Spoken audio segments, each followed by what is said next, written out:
বিচার বিভাগের জন্য বরাদ্দ ছিল 2015 কোটি টাকা, যেটি জিডিপির 0.03% কাছাকাছি। এইবার এটি বেড়ে হয়েছে 2187,58 টাকা। মাননীয় স্পিকার, এটাও জিডিপির 0.03% মতো, এর বেশি নয়।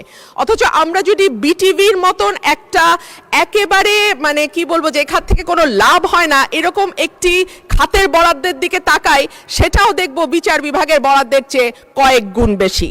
মাননীয় স্পিকার, আমরা যদি আইনের শাসনের কথা বলি, ন্যায় বিচারের কথা বলি, সকলের জন্য সমান অধিকারের কথা বলি, সেটা একটা সুষ্ঠু বিচার বিভাগ না থাকলে সম্ভব হবে না। এখন পর্যন্ত পেন্ডিং মামলার সংখ্যা 50 লক্ষের উপরে, অর্থাৎ মামলা জট একটি বড় সমস্যা। বেঞ্চ এবং বারের অধিকার যদি আমরা রক্ষা করতে না পারি, আমরা দেশে আইনের শাসন কখনোই প্রতিষ্ঠা করতে পারবো না।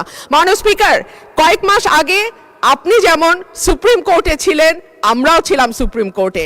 আপনি আমাদের সমস্যা যেভাবে যত কাছের থেকে দেখেছেন, এই সমস্যার ভেতর দিয়ে আপনি গেছেন, আমরাও কিন্তু সেই একই সমস্যার ভেতর দিয়ে এখন যাচ্ছি। মাননীয় স্পিকার, আমাদের বারের যেই দাবিটা, যার পক্ষ থেকে আজকে আমি এখানে কথা বলছি মাননীয় স্পিকার, সেখানে বলা হচ্ছে যে আমাদের প্রতি বছর যেই ফিটা আমরা পরিশোধ করি, সেটা মৃত্যুর আগ পর্যন্ত লয়াররা সেই ফিটা আর তুলতে পারে না।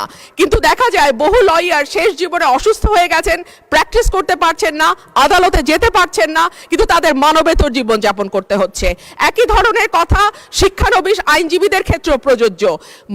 মাসে 2000-5000 টাকা তাদেরকে সিনিয়ররা দেন, কখনো দেন না,